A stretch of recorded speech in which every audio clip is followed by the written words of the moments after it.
Bonjour tout le monde, mon nom est Julien Brault, cofondateur de Arbekin. Aujourd'hui, comme je vous l'avais promis dans ma dernière vidéo, je reviens sur l'entrée en bourse prochaine de Lightspeed, qui est une des entreprises technologiques les mieux en vue à Montréal. Lightspeed, pour ceux qui n'ont pas écouté la première vidéo, qui fait des systèmes de points de vente, mais qui fait aussi qui a un portail en fait pour créer des sites internet transactionnels, un peu comme Shopify, puis qui a lancé récemment sa propre solution de paiement, un peu à la Square. Donc, et eux, ce qu'ils ont fait, c'est qu'ils se sont inscrits pour faire une entrée en bourse et ça implique de dévoiler une version préliminaire de leur prospectus. Prospectus, c'est un gros document je pense que c'est à peu près 230 pages. Je l'ai sur mon 237. Attends une seconde. 227. J'ai raison. Que j'ai sur mon document. J'ai pas lu les 227 pages en fin de semaine, malheureusement, ou heureusement. Mais j'ai quand même parcouru les parties intéressantes. Bon, c'est sûr qu'on a accès aux états financiers, mais étant pas un analyste financier, j'aurais pu m'amuser à comparer les ratios de Lightspeed à d'autres entreprises publiques. Mais je trouvais, j'ai décidé de faire quelque chose de différent. Surtout que c'est une entreprise qui est très early stage en termes de croissance. Donc, c'est quand même une entreprise qui existe, je pense, depuis 2005 ou un peu plus. Donc, c'est pas une nouvelle compagnie, mais c'est au courant des dernières années que la plupart de la croissance a eu lieu. Donc, c'est une entreprise en grande croissance. Donc, il faut quand même faire attention quand on compare les ratios.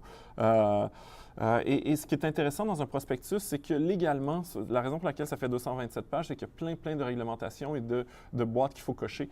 Une des choses, c'est qu'il faut dire aux gens, dévoiler tous les risques possibles et inimaginables aux investisseurs, de sorte que quand ils investissent, ils sachent tous les risques. Et quand je dis tous les risques, c'est pas juste les choses qui font en sorte que le PDG ne dort pas la nuit, puis il y en a dans chaque entreprise des choses comme ça, mais ça inclut aussi des risques extrêmement évidents. Mais l'idée, là, c'est un exercice où on regarde tout ce qui est possible et on le dit, tu sais, le premier risque dans la section des risques, c'est que les gens ne renouvellent pas les abonnements et qu'il y ait un problème d'acquisition de clients. Donc ça, c'est un risque qui va se retrouver dans les prospectus d'à peu près n'importe quelle entreprise. Tu sais, un risque de ne pas être capable d'avoir des clients, mais ça reste quelque chose qui ont dû dévoiler. Les autres choses là, intéressantes que j'ai trouvées, il y en a un qui m'a fait rire, c'était le risque lié aux crypto-monnaies. Donc, l'entreprise base son plan d'affaires en grande partie sur la croissance de sa division de paiement, Lightspeed Payment, quelque chose comme ça. Et là, ils ont dit, ben, si la blockchain puis les crypto-monnaies devenaient un moyen de transactionnel dominant, on serait mal positionné pour dominer ce secteur-là parce qu'il y a d'autres entreprises dans le paiement crypto-monnaie qui sont bien positionnées. C'est un peu tiré par les cheveux, mais c'est vraiment un exercice où on va essayer de prendre tout ce que des gens intelligents peuvent connaître ou entrevoir très loin. On veut couvrir tout pour éliminer les poursuites puis pour dire qu'on a fait le travail de dévoiler tous les risques. Je pense pas que c'est un exemple de truc que je suis sûr que Dax Da Silva, le PDG de l'entreprise, il se réveille pas la nuit en se disant qu'est-ce qu'on va faire par rapport au Bitcoin. Euh, mais c'est mis dans le processus. Un autre truc intéressant là, qui est plus matériel, là, il disait en fait un des risques, c'était leur capacité à scaler leur force de vente. Donc, il disait qu'au courant des 2 dernières années, ils sont passés de 160 à 230 employés dans le secteur du marketing et de la vente. Et honnêtement, pour avoir visité les bureaux de Lightspeed, c'est beaucoup de vendeurs. Puis des vendeurs pour créer des leads, des vendeurs pour faire du upsell. Donc, ils ont toute une stratégie de vente élaborée et c'est des gens qui sont au téléphone toute la journée. Donc, je trouvais ça intéressant parce que ça donnait une espèce de fenêtre sur les opérations de Lightspeed. C'est-à-dire que c'est une entreprise qui repose énormément sur la vente directe. Donc, quelles autres choses j'ai vues qui étaient intéressantes? Il y a plein de choses comme bon, les risques de cybersécurité. Il y avait une chose aussi, son système de paiement est entièrement basé sur un partenaire qui s'appelle WorldPay, qui est une ancienne entreprise qui était listée au London Stock Exchange, mais qui n'est plus listée. Et il dit dans le document, dans le fond, notre produit de paiement, c'est à 100% la technologie WordPay.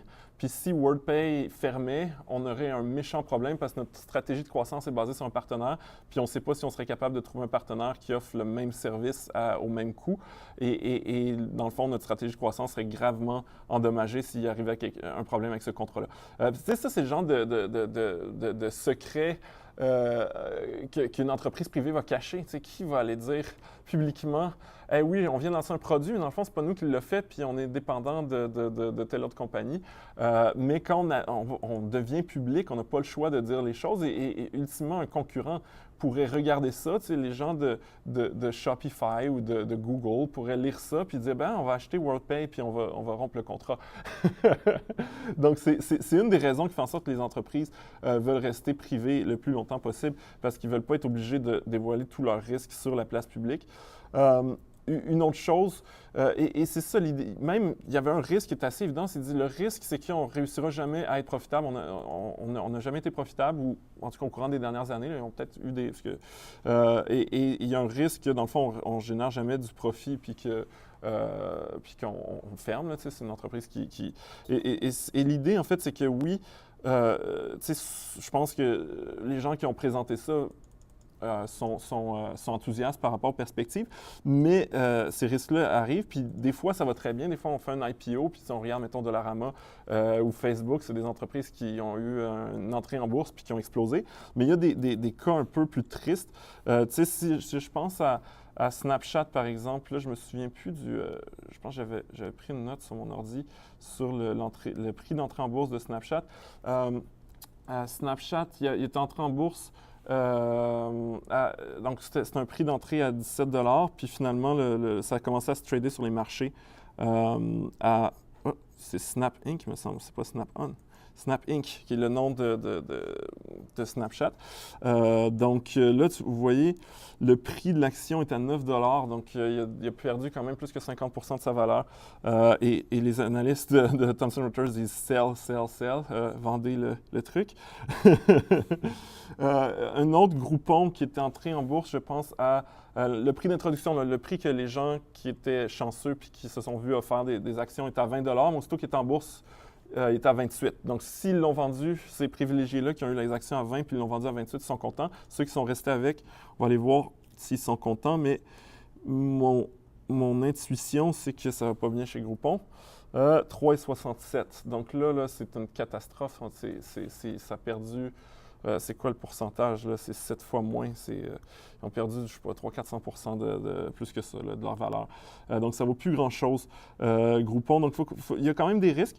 Donc, c'est pour ça qu'il faut lire les documents. Puis je pense qu'avant d'investir dans un IPO, le 227 pages, là, lisez les états financiers, lisez la section risque. La section risque, super intéressant. Lisez la structure de capital. C'est qui contrôle la compagnie? Dans ce cas-là, c'est Dax Da Silva, le CEO, qui a des multivotantes. Et les actionnaires n'aiment pas ça. Donc, c'est à peu près mon commentaire. Je n'ai pas résumé 227 pages, mais c'est ce que j'avais à dire sur l'entrée en bourse de Lightspeed. En concluant, je vous invite à downloader notre super app. Je suis en train de jouer avec là, ici. On peut connecter en fait tous vos comptes, le mettre au même endroit et ça vous permet d'analyser votre portefeuille, d'analyser vos rendements et faire un paquet de choses géniales qui vont vous rendre un meilleur investisseur. Ensuite, si vous n'avez pas déjà de compte de courtage, allez sur rbacon.ca/Desjardins puis vous allez pouvoir obtenir un compte de courtage sans frais. Donc sur ce, je vous souhaite une bonne journée.